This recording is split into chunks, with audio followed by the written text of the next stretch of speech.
Excel Techno School, Guruvayanakere, Venur. Admission open now. ನೀವು SP 3 hour ಆಗಿಲ್ಲ charge ತಗೊಂಡು ಅವ್ರನ್ನ ಸಸ್ಪೆಂಡ್ ಮಾಡ್ತೀರಿ. ಸಂಬಂಧವೇ ಇಲ್ಲ. ಇನ್ನು ಬಳ್ಳಾರಿಗೆ ಬಂದವರಷ್ಟೇ, ಇನ್ನು ಬನ್ನಾವರಿಗೆ ಆಫೀಸಿಂದ ಈಚೆ ಬಂದಿಲ್ಲ. ಅವ್ರನ್ನ ಸಸ್ಪೆಂಡ್ ಮಾಡ್ತೀರಿ. ಎಸ್ಕಾರ್ಟ್ ಮಾಡ್ಕೊಂಡು ಬಂದವ್ರನ್ನ ಯಾಕೆ ಬಿಟ್ಟಿದ್ದೀರಿ? ಇದಕ್ಕೆಲ್ಲ ಕಾರಣ ಅವರು. ನಂದರೆಡ್ಡಿನ ಮೊದಲು ಸಸ್ಪೆಂಡ್ ಮಾಡಿ ಅವ್ರನ್ನ ಎನ್ಕ್ವೈರಿ ಮಾಡ್ರಿ. ಇಲ್ಲಿ ನಡೆದಿರ್ತಕ್ಕಂಥ ಪ್ರತಿಯೊಂದು ಹೆಜ್ಜೆಯಲ್ಲೂ ಗಾಂಜಾ ಗಮ್ಮತ್ತು ನಡೆದಿರೋದು. ಇಡೀ ರಾಜ್ಯ ಇವತ್ತು ಗಾಂಜಾ ರಾಜ್ಯ ಆಗಿದೆ.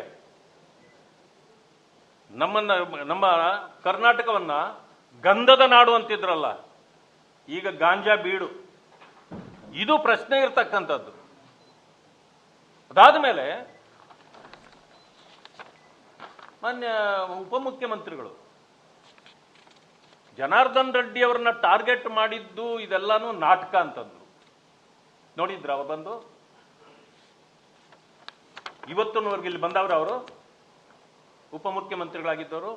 ಜವಾಬ್ದಾರಿ ಇಲ್ವಾ ಅವ್ರಿಗೆ? ಅಂದ್ರೆ ನಿಮ್ಮ ಶಾಸಕ ಅನ್ನೋ ಕಾರಣಕ್ಕೆ ನೀವು ಎಲ್ಲಿವರೆಗೂ ಬೇಕಾದರೂ ಡಿಪೆಂಡ್ ಮಾಡ್ಬೋದಾ? ಗುಂಡು ಹಾರಿಸ್ತಾರಲ್ಲ, ಅದನ್ನು ನೀವು ನೋಡಿದ್ದೀರಲ್ಲ, ತಪ್ಪು ಅನಿಸ್ಲಿಲ್ವಾ? ಮಾಡಬಹುದು, ಯಾಕಂದ್ರೆ ನಮ್ಮ ಸಂಸ್ಕೃತಿನ ಅವರು ಮಾಡಿದ್ದಾರೆ ಅನ್ನೋದು ಭಾವನೆ ಇರಬೇಕಾ? ಅದು ನಮ್ಮನ್ನ ನಾಟಕ ಅಂದ್ರಿ. ಕಾಂಗ್ರೆಸ್ಗಿಂತ ದೊಡ್ಡ ನಾಟಕ ಕಂಪನಿ ಯಾವ್ದಾದ್ರೂ ಇದೆಯನ್ರಿ ಈ ದೇಶದಲ್ಲಿ? ಕಾಂಗ್ರೆಸ್ಗೆ ಆ ನಾಟಕ ಕಂಪನಿ ಚೇರ್ಮನ್ನೇ DK ಶಿವಕುಮಾರ್ ಅವರು. ನಮಗೆ ಹೇಳ್ತಾರ ಅವರು. HM ಹೋಮ್ ಮಿನಿಸ್ಟರ್, ಪಾಪ ಅವರು ಪಾರ್ಟ್ ಟೈಮ್ ಹೋಮ್ ಮಿನಿಸ್ಟರ್. ಅವರು ಫುಲ್ ಟೈಮ್ ಆಗಿದ್ದರೆ ಈಗ ಬರ್ತಿದ್ರು ಇಲ್ಲಿ. ಅವ್ರು ಪಾರ್ಟ್ ಟೈಮು ಹೋಮ್ ಮಿನಿಸ್ಟ್ರಿಯಲ್ಲಿ ಏನು ನಡೆದ್ರೂ ಕೂಡ ಅವರ ಮಾತು ಈಚೆ ಬರೋದೇ ಇಲ್ಲ. ಯಾಕೆಂತಂದ್ರೆ ಇಡೀ ರಾಜ್ಯದಲ್ಲಿ ಎಲ್ಲ MLAಗಳು ಹೋಮ್ ಮಿನಿಸ್ಟರ್ಗಳೇ, ಎಲ್ಲ ಮಂತ್ರಿಗಳು ಹೋಮ್ ಮಿನಿಸ್ಟರ್ಗಳೇ. ಈ ಹೋಮ್ ಮಿನಿಸ್ಟರ್ನ ಗುಲ್ಬರ್ಗಾಗೆ ಬರಬೇಡಿ, ನೀವು ಬಳ್ಳಾರಿಗೆ ಬರಬೇಡಿ, ನೀವು ಬೀದರ್ಗೆ ಬರಬೇಡಿ, ರಾಯಚೂರಿಗೆ ಬರಬೇಡಿ ಅಂತಂದ್ರೆ ಪಾಪ ಅವ್ರೇನ್ ಮಾಡ್ತಾರೆ ಹೋಗಿ? ಅದಕ್ಕೆ ಅವರು ಪಾರ್ಟ್ ಟೈಮ್ ಹೋಮ್ ಮಿನಿಸ್ಟರ್ ಆಗಿಬಿಟ್ಟಿದ್ದಾರೆ. ಈ ರೀತಿ ಮಾಡಿದ್ರೆ ಲಾ ಅಂಡ್ ಆರ್ಡರ್ ಸರಿಯಾಗಿರುತ್ತಾ? ಒಬ್ಬ ಶಾಸಕ ಆಗ್ಲಿಕ್ಕೆ ಯೋಗ್ಯತೆ ಇದೆಯಾ ಆ ವ್ಯಕ್ತಿಗೆ ಅಂತ ನನ್ನ ಪ್ರಶ್ನೆ. ಬೀದಿಯಲ್ಲಿ ನಿಂತ್ಕೊಂಡು 5 ನಿಮಿಷದಲ್ಲಿ ಅವನ ಮನೆಯನ್ನು ಸುಟ್ಟಾಕಿಬಿಡ್ತಿದ್ದೆ ನಾನು. ಆದ್ರೆ ಆ ಅಜ್ಜನ ಪುಸ್ತಳಿ ಇಡಬೇಕು, ಅದಕ್ಕೆ ಸುಮ್ಮನೆ ಬಂದಿದ್ದೀನಿ ಅಂತಂದ್ರೆ ನಿಜವಾಗ್ಲೂ ಮಾಡ್ತಿದ್ರಲ್ಲ DK ಶಿವಕುಮಾರ್ ಅವರೇ. ಇದಕ್ಕೆ ಉತ್ತರ ಕೊಡಿ ನೀವು. ನಿಮ್ಮ ಶಾಸಕರೇ ಒಪ್ಕೊಂಡಿದ್ದಾರೆ 5 ನಿಮಿಷದಲ್ಲಿ ನಾನು ಸುಟ್ಟಾಕ್ತಿದ್ದೆ ಅಂತ. ಅಂದ್ರೆ ನಾಟಕ ಅಂತ ನೀವೇ ಹೇಳ್ತೀರಿ. ನಾಟಕ ಯಾರ್ದು ಈಗ? ಇವತ್ತಲ್ಲ ನಾಳೆ ನಾನು ಅವ್ರನ್ನ ಸಂಪೂರ್ಣವಾಗಿ ಎಲ್ಲದರಲ್ಲೂ ಮುಗಿಸ್ತೀನಿ.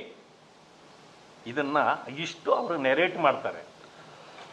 ಒಬ್ಬ ಶಾಸಕ ಈ ರೀತಿ ಎಲ್ಲ ಮಾತಾಡ್ಲಿಕ್ಕೆ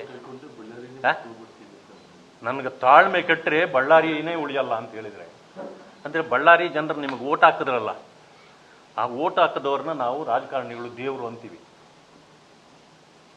ಡಾಕ್ಟರ್ ರಾಜ್ಕುಮಾರ್ ಹೇಳ್ತಿದ್ದಾರಲ್ಲ, ಅಭಿಮಾನಿ ದೇವರುಗಳು ಅಂತ. ಹಾಗೆ ನಮಗೆ ಓಟ್ ಹಾಕೋ ದೇವರುಗಳು.